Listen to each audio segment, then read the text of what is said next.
onde temos ao vivo lá em Porto Alegre, Silmar César Miller. Bom dia, Silmar.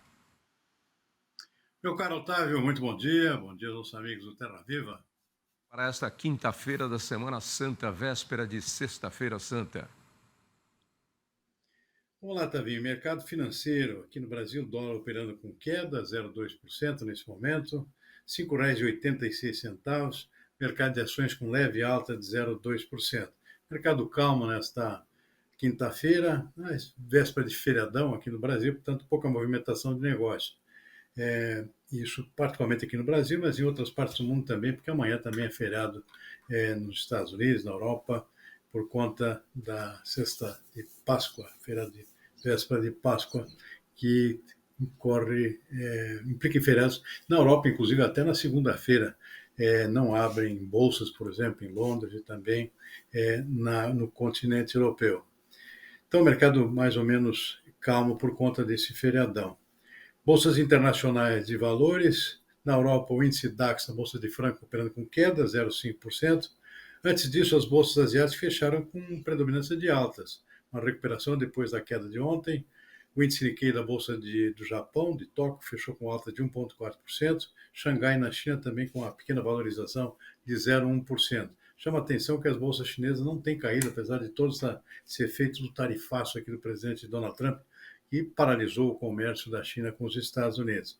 Um certo otimismo permanece lá, até porque a economia chinesa, segundo os dados divulgados ontem, cresceu acima do esperado, 5,4%, mais do que era esperado pelos analistas, mostrando que a China, pelo menos até março, que foi o dado de referência, ainda continuava firme e forte. Dow Jones, Bolsa de Nova York, com queda, 1,1%. E o ouro, que subiu muito nos últimos dias, ontem bateu um novo recorde, hoje sim com um pequeno recuo de 0,5%, pelo menos por enquanto. Mercado de commodities agrícolas.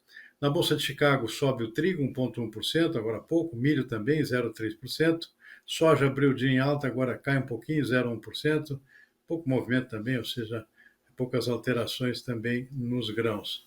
Na Bolsa de Nova York não é diferente, o algodão sobe 0,7%, açúcar 0,5%, café subiu ontem bastante, agora está caindo 1,2% em Nova York e 2,2% em Londres. O café é um movimento inverso, os preços subiram bastante nos últimos 2 dias. Hoje o pessoal raspando aqui as vendas para fazer caixa, né? Vendendo um pouco, até por conta do próprio efeito feriado, né? Não ficar com posições compradas muito fortes nas mãos.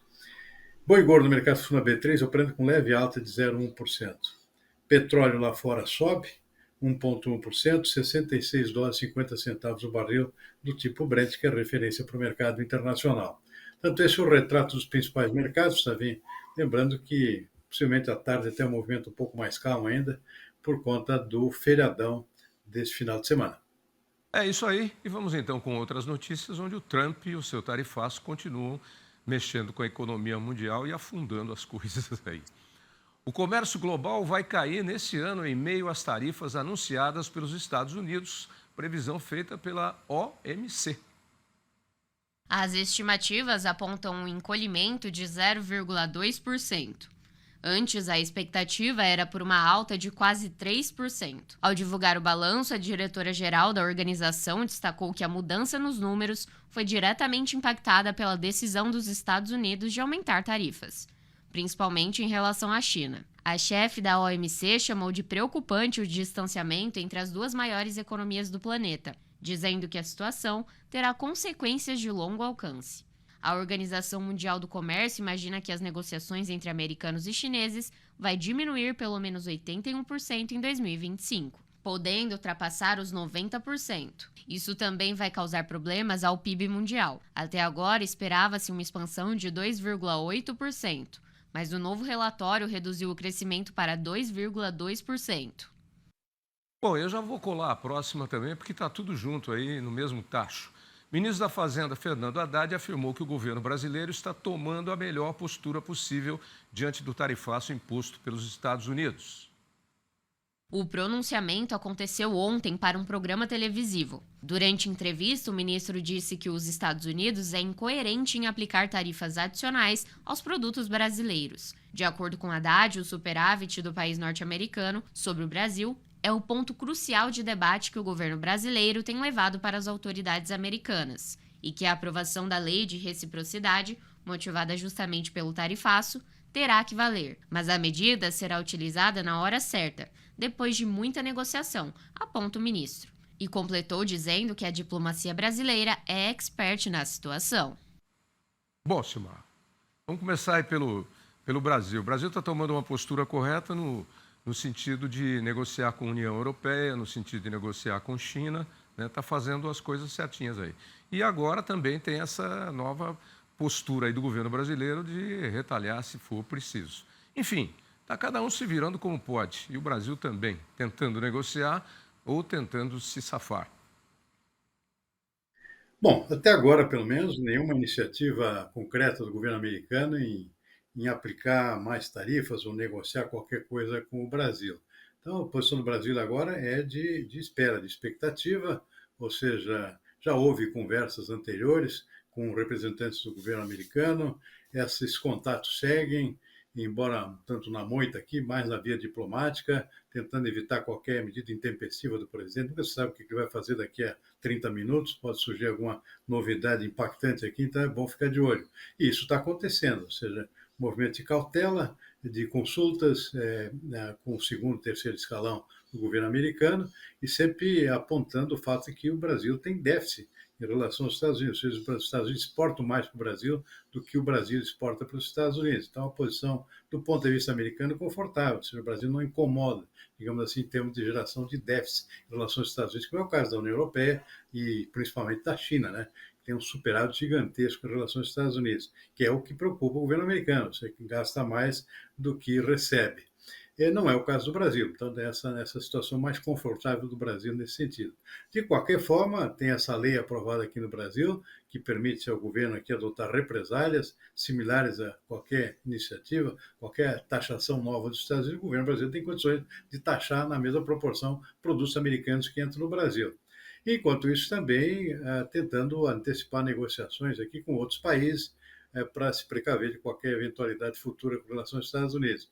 É o caso de retomar conversas mais fortes com a União Europeia, que possivelmente está mais sensível agora, com esses tarifários que vêm sendo prometidos pelo governo americano, já que existe um déficit muito grande aqui do comércio americano com a Europa, e também a aproximação com outros países. O caso do Japão, por exemplo, o presidente Lula já fez uma visita lá, tem negociações aqui já em início de andamento para, eventualmente, algum acordo comercial diretamente com os japoneses.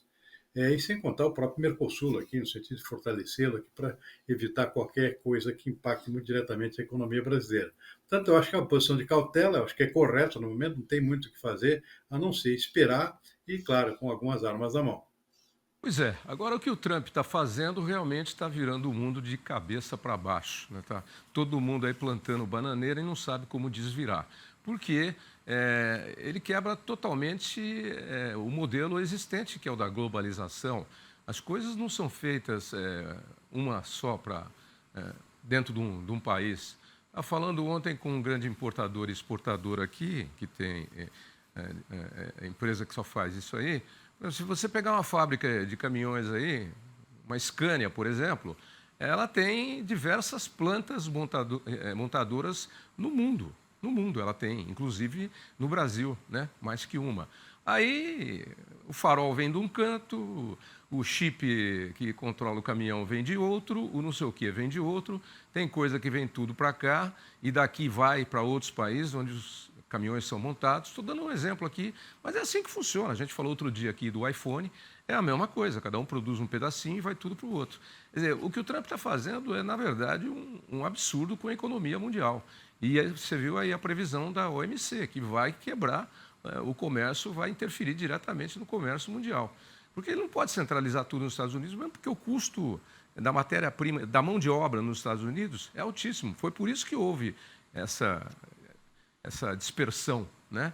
E ele encontra problemas dentro do seu próprio país. Quem foi ontem que falou? Foi o presidente do Federal Reserve, que falou que o que ele está fazendo lá está desmontando a economia americana e vai trazer sérios prejuízos. Ele rebateu hoje, dizendo, ou ontem ainda hoje, dizendo que o presidente do Federal Reserve, que é o Banco Central americano, anda sempre atrasado. funcionário dele, hein? Anda sempre atrasado e não sabe das coisas, que os Estados Unidos está ganhando dinheiro com esses tarifaços. Jura? Aonde que os Estados Unidos está ganhando dinheiro com esse tarifaço, Mar? Está criticando bastante, tá, todo mundo, né? E, inclusive, o presidente do Banco Central americano, mas ele não pode demitir o presidente do Banco Central. Como aqui, o Banco Central é uma entidade independente, ele é nomeado, é indicado também pela presidência, mas tem um mandato, que normalmente ultrapassa o mandato de um presidente da República, vocês não coincidem. Então, Trump não tem condições de demitir simplesmente o presidente do Federal Reserve, que é o Banco Central americano. Então, ele está tranquilo na sua cadeira lá e dizendo lá o que tem que ser dito, ou seja, não tem como evitar impactos negativos na economia americana, tanto que já existem previsões aqui de que, bom, primeiro ele já deixou claro que não tem como continuar aquela redução na taxa de juros dos Estados Unidos, no momento de tanta incerteza e com perspectiva de inflação crescente nos Estados Unidos nesse momento. Ou seja, mudou toda a expectativa que se tinha, toda a programação que o Federal Reserve tinha previsto de redução gradativa das taxas de juros, que continuam altas pelos padrões dos Estados Unidos, em torno de 4,5% ainda. Então está descartado isso aí, e isso, claro, está merecendo mais críticas ainda do presidente Donald Trump, que acha que ele tem que sair, não tem como tirar ele de lá simplesmente por uma penada, como ele consegue fazer com algum tipo de ministro do seu governo lá. Então, existe esse impasse aqui e realmente eu acho que o presidente do Banco Central, nesse momento, não tem o que fazer, a não ser manter realmente a taxa de juros. Está muito incerta a economia americana e com tendência inflacionária cada vez maior por conta dessas canetaços aí do novo presidente americano. Mais ou menos por aqui também, quando o nosso presidente critica as atitudes tomadas pelo presidente do Banco Central, mas o Banco Central tem que fazer o que é correto e o que é certo. Exatamente. O Banco Central tem uma atividade econômica, uma responsabilidade econômica e não política. E o Federal Reserve, que é o Banco Central americano, também tem a mesma responsabilidade técnica, científica, não vai ficar, e tem que falar mesmo, como o nosso presidente do Banco Central também fala, né? Aí, quem quer outra coisa, fala outra coisa. A gente já conhece essa história aí. Agora, o estrago é grande, hein? Sem dúvida nenhuma. As propósitos de Banco Central aqui, o Banco Central do Brasil aqui possivelmente vai ser meio forçado aqui a suspender novas elevações da taxa de juros para evitar impactos mais negativos aí na economia brasileira, além daqueles que já vão ser sentidos inevitavelmente por esses tarifaços aqui do presidente americano Donald Trump, que vai impactar a economia do mundo inteiro, né? Isso, de uma forma ou de outra, vai afetar o Brasil, né? Então, não é o momento de piorar a situação com mais aumento de juros. É o que se especula no momento, embora nada ainda é garantido. E, em princípio, estava previsto aqui mais um aumento de taxa de juros, pelo menos 0,5% da taxa básica Selic, agora na reunião do Banco Central, do Comitê de Política Monetária do Banco Central, que ocorre agora em meados de maio. Pode ser que isso seja suspenso, pelo menos essa é a especulação que tem no mercado, para não agravar mais a situação. É isso aí, Silmar. Bom, a gente não está por aqui amanhã, temos um programa gravado, mesmo porque você já falou que o mercado dá uma paralisada total em praticamente todo mundo aí nesse período de Páscoa. Na segunda também a gente emenda o nosso feriado de Tiradentes aqui no Brasil, mas você falou que na Europa muita gente prolonga a Páscoa, inclusive vão ser alguns dias aí mornos, né? Como a gente diz, sem muita ação. É tempo de reflexão, tempo de Páscoa, tempo de comemorar. Escuta, manda a foto do seu crachá, porque tem ovo de Páscoa aqui. A gente ganhou um ovo de Páscoa, mas não vai dar para despachar para você em Porto Alegre. Vai ficar mais caro. Você já viu quanto está custando despachar as coisas por avião? Manda a foto do seu crachá aí que a gente pega e come o seu ovo de Páscoa aqui e comemora a Páscoa com ele. Olha, boa Páscoa. Manda aí. Tem que pegar hoje, agora. Tem que pegar, depois não pode mais. É só agora. Escuta, boa Páscoa para você e sua família aí, e um período de paz e tranquilidade para vocês. E na terça a gente volta ao vivo aqui para ver o que aconteceu aí nesses dias de Páscoa, tá bom? Combinado, Tavinho. Boa tarde para você, uma boa Páscoa também para você e toda a turma aí. Okay. Até terça-feira, então. Para os católicos, Jesus Cristo foi crucificado amanhã, sexta-feira santa, né? E ressuscitou 2 dias depois, no domingo de Páscoa. onde subiu aos céus e está sentado ao lado de Deus Pai Todo-Poderoso. Então, parece que eu estou na missa aqui, eu sou católico. Agora, o Trump crucificou a economia mundial e em 2 dias não dá para ressuscitar, não. Está difícil, está complicado. Tchau, Silmar. Tchau, Tavinho. Bom feriado. Você também.